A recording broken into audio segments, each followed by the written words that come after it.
Welcome to Practical Access. I'm Lisa Deeker. And I'm Rebecca Hines.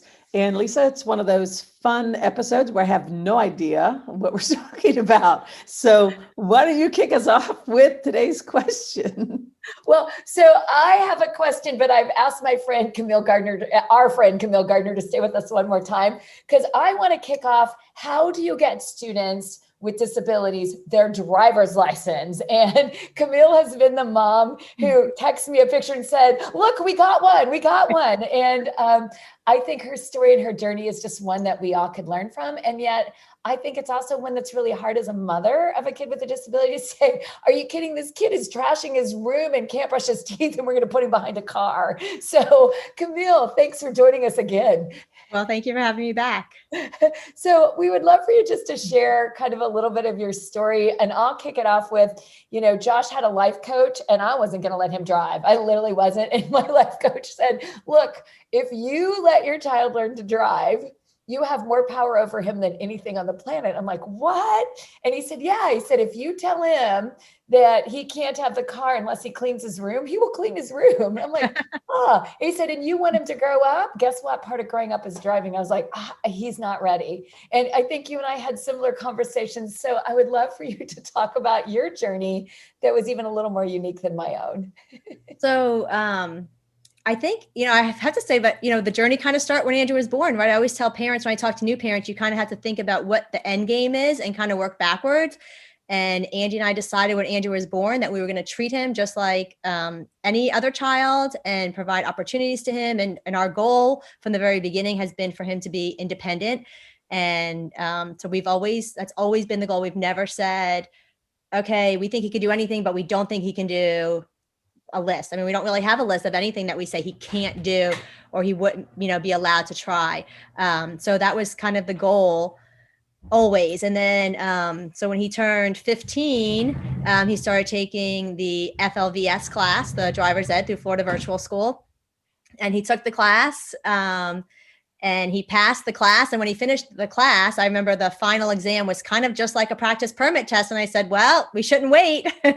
You passed that. We should do the permit test right now, like tomorrow. And so we did. And to be honest, Andrew at that point really did not have an interest in driving. We got his permit. I think I even said kind of jokingly, but when we got in the car, I was like, so do you want to drive home? And he was like, no. I would say to him, we're going to go practice. I mean, I had to really beg him to go practice. I would say, I'm going to set the timer. I would set the timer for 10 minutes on my phone and we'd go in the car and drive. And until he eventually became more interested. And just backing up a little bit, because I kind of skipped a little piece of it. With the Florida Virtual School class came some driving classes with the Florida Safety Council. And Andrew had never been in a car. He had never been in a golf cart. The only thing he drove was a bicycle, which I do think is a prerequisite to driving a car. So I think if you want your son or daughter to drive a car, you definitely should start by riding a bicycle, which seems really simple, but I think it is 10% of the population of people with Down syndrome ever learn how to ride a bicycle. And I think only 20% of the population of people with autism ever learn how to ride a bicycle. So that, if you think about it, you have to navigate the streets, you have to keep your head up and watch where you're going. So I highly recommend that families seriously pursue their sons and daughters learning how to ride a bicycle. And Camille, that's something I would have never thought about, and that's a great point. But I have a really specific question. So we know Andrew has Down syndrome. Did he have a problem with the reading level of the driving test and the driving materials? Andrew is he's a good reader. We taught him how to read at a very young age using flashcards, which is another thing I highly recommend to families. So he did not have a problem with the reading level. So we were fortunate in that. So I don't know, if you can delete this if you want. Well, I'm not going to even say that. No, he did not have a problem with the reading level. Well, I'll say what I think you might want to say, and that is that the test is online, and there isn't anything illegal by reading that test aloud to a child. I'm the one who did that, so I'll take that one on the podcast, because again, that was an accommodation Josh got in life. It's accommodation he would have gotten at the site. So Josh was, he has Tourette's and a learning disability, but his learning disability in reading is flashcards didn't work for him. Like I'm sure Andrew and many, many kids cannot read him at that point in time in life, but that read aloud was an option. And with technology, the computer can read aloud to you. So again, those are kinds of things that we should be thinking about if that's what's needed to get the information. Now, if I read him aloud and he still didn't know the answer, that's different. Like I shouldn't answer the questions, but I certainly felt that was a reasonable accommodation. And I think the Florida virtual school class, that was really a benefit, because it wasn't just sit down and read the book. It was, you took the class, and we kind of sometimes did that together. Sometimes the computer read it, sometimes he would read it. You took quizzes, they were like video. So there was a lot more, it was much more interactive than just here, go read and study the driver's ed book. So I do think it was longer maybe by doing the class. Like, it took more time, but I think ultimately it helped him to be more successful, because there was just, it was just a better way for him, and just rather than just, hey, go read this book and take this test.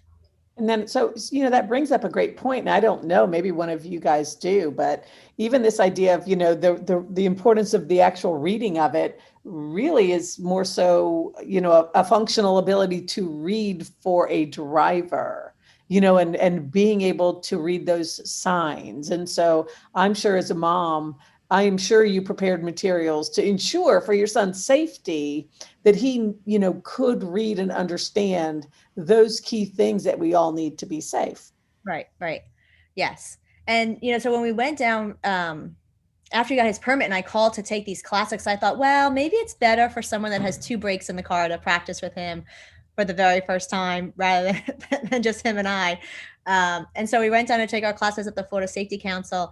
And I think it was the second class. And I said to the guy, so how is he doing? And I made sure he had the same instructor all 3 times. I thought that would be important for him. And he was like, well, he's doing okay, he said, but I don't think that he will ultimately be successful. Which, of course, as the mom, that's like, a punch in the gut. So I had not driven with Andrew at that point yet. So I took him like the next day or whatever to an open parking lot, and we drove, and he used his blinker to turn in the parking lot where there were no cars.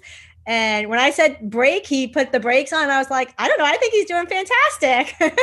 I mean, he wasn't ready to drive, but considering it was only his 3rd time ever driving a car, I thought he was doing great. But I think the difference is when a typical student goes and takes the classes, after 3 classes, they're ready to go, right? They're ready probably to just get their driver's license and be independent. And for Andrew, he was learning, but his learning curve was not steep. It was just more gradual, and he just needed more time. And I think the instructor, based on the slow growth, just assumed, oh, he can't do it. And so after we did our classes, we then practiced. Again, I would set the timer for 10 minutes. We go in the car and we'd practice. And we just did that. He gradually was more willing to practice. He would drive to church on Sunday mornings. One time, finally, he was like, are you going to the grocery store today? And I said, no. And he said, well, what about if I drive? I said, we can go if you drive. And so little things like that. And he was like, okay, let's go. I'll drive. And so as he started to realize that driving meant some freedom. And so he was like, well, I'll drive there, but you drive home. And I said, oh, no. I said, if you drive there, you have to drive home. And so he would do that. And then even when he finally got his driver's license, I would say in the beginning, he really, again, still was not didn't really have a huge interest. But as friends of his started to get their driver's license, he became more realized that, wow, this is actually a really cool thing that I have my driver's license. And now he drives himself to youth group on Wednesday nights. He drives himself to basketball practice at the YMCA. He's driven to friends' houses. For our anniversary last year, he drove my daughters to Publix because they went and bought stuff they wanted to make us dinner. So it's great independence. I think I look around sometimes at some other young adults that have Down syndrome, and I think they're totally capable of driving. I think kind of goes back to what Lisa was saying with her son, is that as parents, right, we have more influence over our kids that have unique abilities, and we can just say, oh no, we're not going to let them do that, right? If you said to your typical kid, I'm not letting you get your driver's license, they'd be like, whatever, mom. And I think, again, it goes back to providing those opportunities to let them try. I mean, and let them try. Maybe they won't be successful, but you don't know till you try. And if they can, then that's one more thing that they are able to do. And maybe it's they only can drive. I used to tell people, if Andrew only is able to drive in a 1 mile radius, that is still life changing. He can go to the grocery store, he can visit family, he can get to church. To me, that would have been, like I said, to me, that was still life changing. Maybe he has been on I-4 and he has been on 408, but maybe he never like travels on that regularly. But that's still, it's like I said, still life changing and still well worth the time and effort of teaching him. And I know many young adults are choosing not to even get their license because there's Ubers and all of those kinds of things. But again, I think for our families in more rural or more secluded settings, or if you didn't live near a community, that's what I loved. What you said is that gradual, like, again, you don't have to get your driver's license in 3 times of driver's ed. We definitely took more time with our son, and he got his first parking ticket. And we're like, yeah, park the car. I mean, his first speeding ticket, it's gone. And so I think having the same expectations, I love that from birth forward, of whatever level, not limiting. But I think what you've done well too there is listening to Andrew and saying, no, I'm not driving to the mall, but I'll drive you to the grocery store, Mom, I think is a great one. And again, leading with saying, don't expect less. Let me assume that he can do anything he can. Go ahead, Becky, you want to wrap us up for today? Any last? Well, I do. I actually want to pose a question of my own. Because I'm coming at this from a slightly different angle than the both of you. My nephew, who has severe cerebral palsy, he's not physically going to be able to drive traditionally. And I think that because of his spasticity and other things, I think even in a modified vehicle, I think that's going to be tricky. However, my hope is that there'll be an opportunity for him to be able to operate a self-driving car in the future. And I'm just wondering if you guys think, will there be a special permit for that? Will there be an opportunity, do you think, for people who may have even greater obstacles to overcome? Do you think there's going to be an opportunity? Just your thoughts, because none of us know. But I hope a listener is married to an advocate who can start thinking in advance as those kind of vehicles become available. I think I'm excited, all the self-driving cars. I think that's going to be a great opportunity. And I don't know if that will be a special license or, how that will work or not. But it certainly is going to open up more opportunities for people to be able to be more independent with transportation, because transportation is a huge issue. I would say it's probably the biggest reasons why more adults with unique abilities don't have employment is because they don't have a way to get there. So, solving the transportation issue, or, helping with the transportation issue, that's going to make a huge difference in the lives of a lot of people.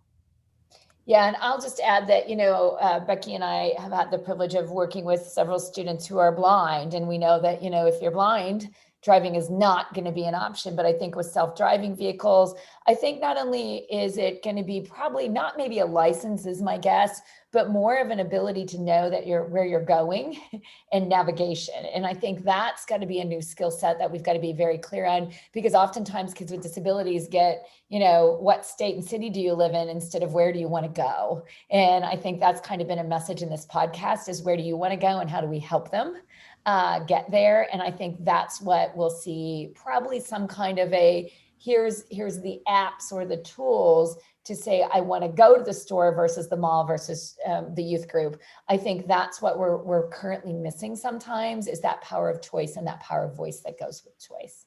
So we thank you for joining us. Go ahead, Camille. One thing real quick. If just for any of your listeners, if you're interested in teaching your son or daughter how to ride a two-wheel bicycle, through the Down Syndrome Foundation of Florida, we partner with a company called I Can Shine each year. They have special bikes that they use to teach individuals how to ride a two-wheel bicycle. That just starts off, it's kind of like a rolling pin at the back, and you gradually, they replace it with a tire. It's a week-long camp. They do these camps throughout the country. I think they do some in Canada also, but it's a great opportunity. I highly recommend them for families to help teach their children to learn. And I just also want to just encourage them that sometimes our kids need just a little pushing, like Andrew. I mean, if I had to wait for him to say, "Hey, mom, I'm ready to get my driver's license," we may have just, I'm not saying missed the window, but sometimes I think the longer you wait, the harder it is. And so sometimes I think our kids just need a little push. And maybe he got his driver's license and never used it, but I wanted to encourage him to go ahead and get it. So just wanted to encourage parents to just keep that in mind when they're just living life. So. Well, thank you again for being passionate and advice, and what a great thing. So again, it's I Can Ride. I Can Shine. I Can Shine, and it's for bicycle and for families. Well, thank you for sharing that resource as always. And I know you do so much in our community too. How many kids have you gotten to ride bikes in our community? This will be our 10th annual bike camp, and we teach 40 kiddos a year. So got it. So, well, thank you for making that difference. And I know your organization does so much for so many. So, well, we thank you for joining us again on this podcast. And if you have questions, you can phone them in, to put them on Facebook, or send them to us on Twitter @Access Practical. Thank you. Bye, Camille. Thank you.